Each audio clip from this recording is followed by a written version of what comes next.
everyone, and happy Easter! I'm Erica, and I'm so pumped for what's about to happen. Before we get started, there's only one thing you need to know. Easter Jam is for everybody in your family. So, if you're a teenager, this is for you. You too, college students. And if you're a younger kid, get ready. We are about to have some serious fun, and we need you to lead the way. Adults, buckle up. This is an Easter like you've never done it before. No matter who you are, we want you to know that Easter Jam is for you too. The only way to not have fun is to not participate. So look around. Is anybody missing? If so, hit that pause button and go get them now. We're getting started in 3, 2, and 1. Easter, a time for fake grass, plastic eggs, these things, chocolate bunnies, and people dressed as bunnies. And then there are the weird parts of Easter, like fake grass, plastic eggs, these things, chocolate bunnies, and people dressed as bunnies, which is interesting.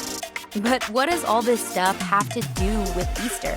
And if this holiday is about more than candy and wearing uncomfortable clothes to church and lunch with your relatives, what makes Easter happy?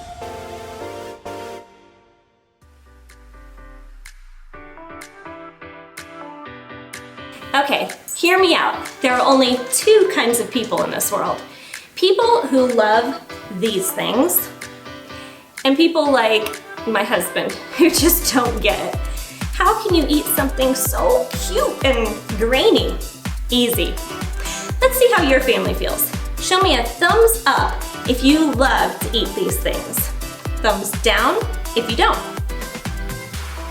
Okay.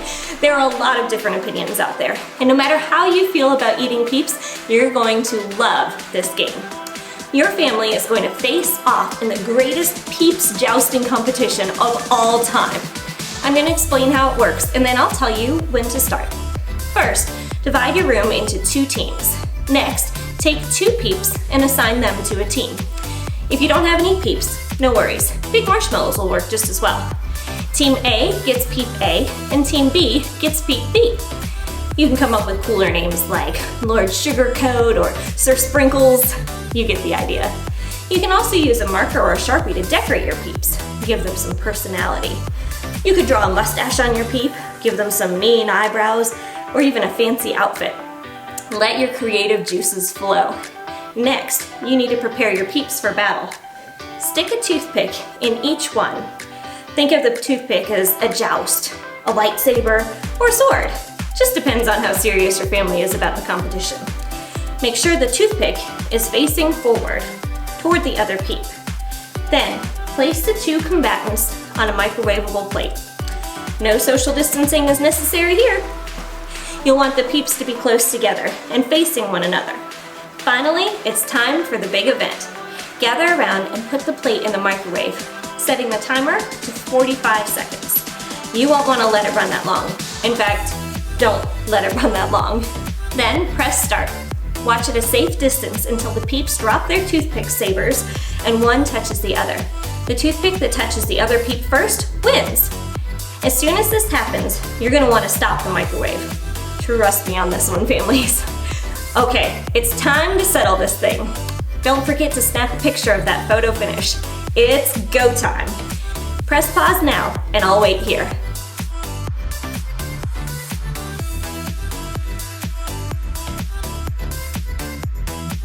How did it go?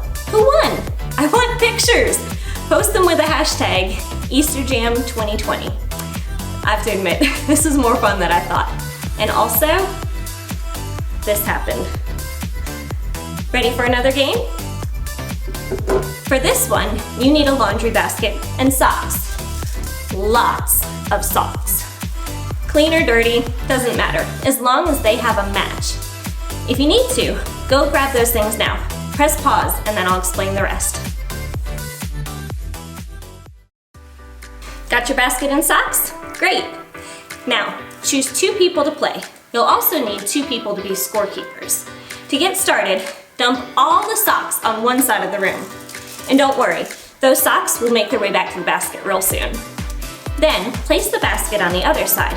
When I say go, players will grab a sock, go through the pile to find the matching one, Roll the socks together in the shape of a ball, or like an Easter egg, and then toss them, like this, across the room and into the laundry or Easter basket.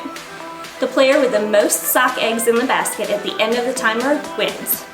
If you don't have a scorekeeper to help you count, you'll have to keep up with that number on your own. That means everybody's on the honor system, all right? Parents, I'm looking at you. Okay, if needed, press pause now and get everything and everyone in position for the game. I'll wait here. Everybody ready? Great. We're putting a 1-minute timer on the clock. This Easter egg throwdown is happening in 3, 2, 1, and go!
Families, come back over here.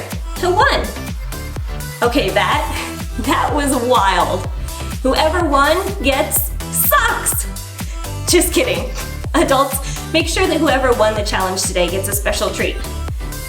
Maybe one of these things. Okay, maybe not. I hope you're having fun so far. We're celebrating because today is Easter. And if you don't know the whole story of Easter, that's okay.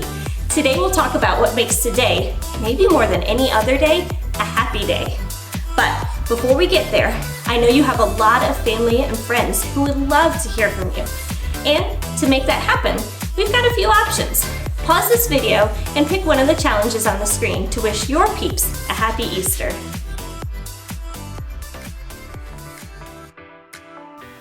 Okay, so I just got like 9 texts from our crew saying happy Easter.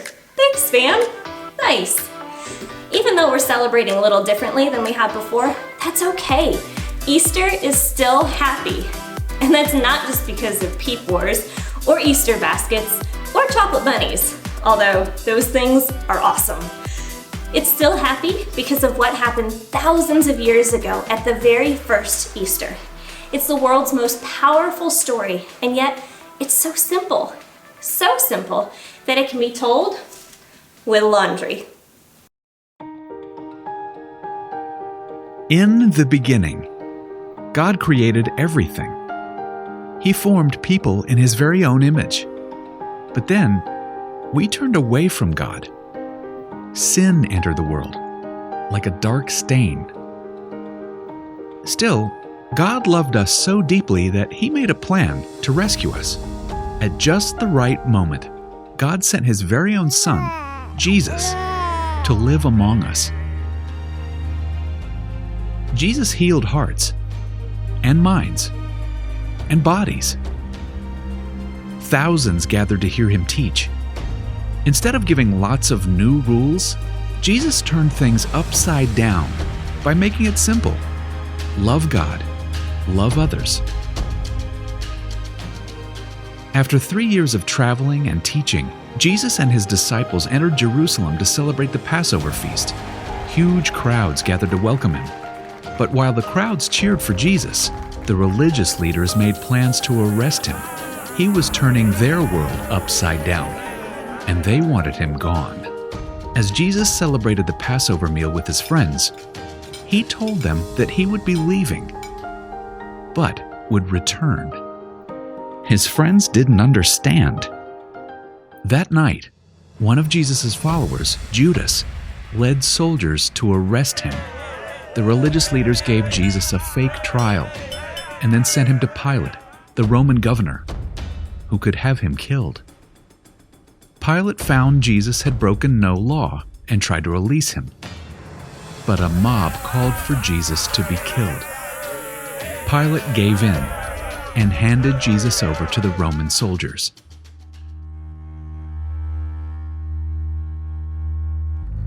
Jesus was forced to carry the heavy beams of his own wooden cross.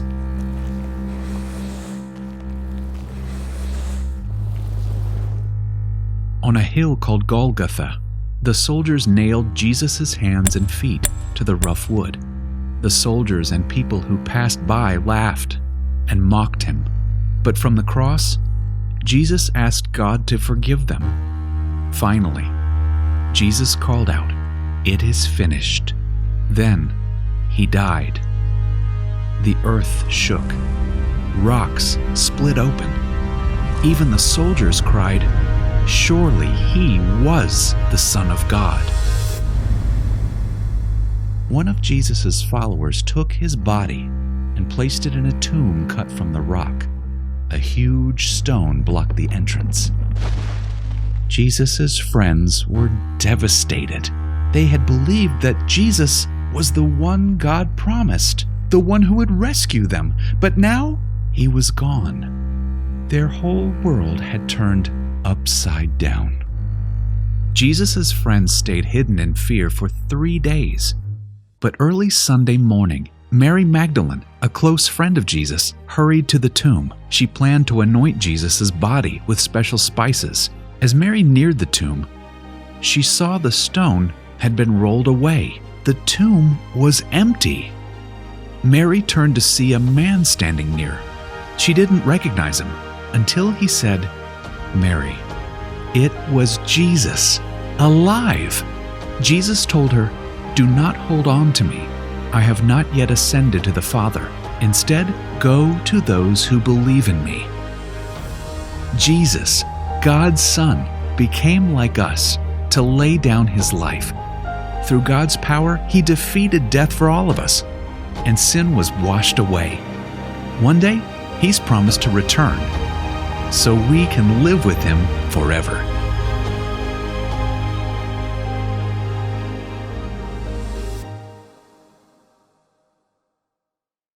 Wow, I hear that story every Easter, and it always amazes me. I mean, God sent Jesus to the world to remind me that he's greater than anything that can go wrong in my world. The simple fact that Jesus came back to life is proof to me that I can face anything bad that happens. I like to think about it this way.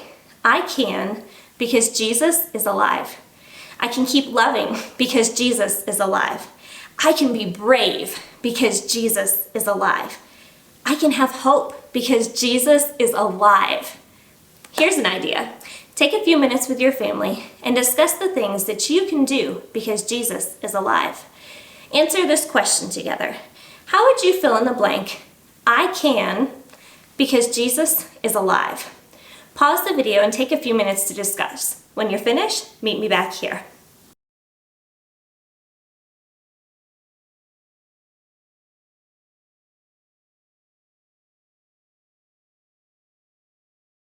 Awesome. I love conversations like these because remembering what God has done in the past helps me to trust him with what's going on in my life right now. I hope that's true for you too. And I hope you spend the rest of your day making happy memories with your family. To get you started, here's one last challenge. For this one, you'll need to decide who is the technology genius at your house. Maybe it's a step-parent, an aunt, or an 8th grader. Either way, decide who that person is now. Got it? Awesome. As soon as this video is over, I want you to go outside and take a family Easter photo. You can be dressed up or in your PJs. It can be totally normal with smiling faces, or really silly with one of those filters that turns your face into a bunny rabbit. No matter how you do it, take a family photo and make it awesome. Then share it to social media. Remember to use the hashtag EasterJam2020 and tag the Rise Church so we can see your family's Easter style.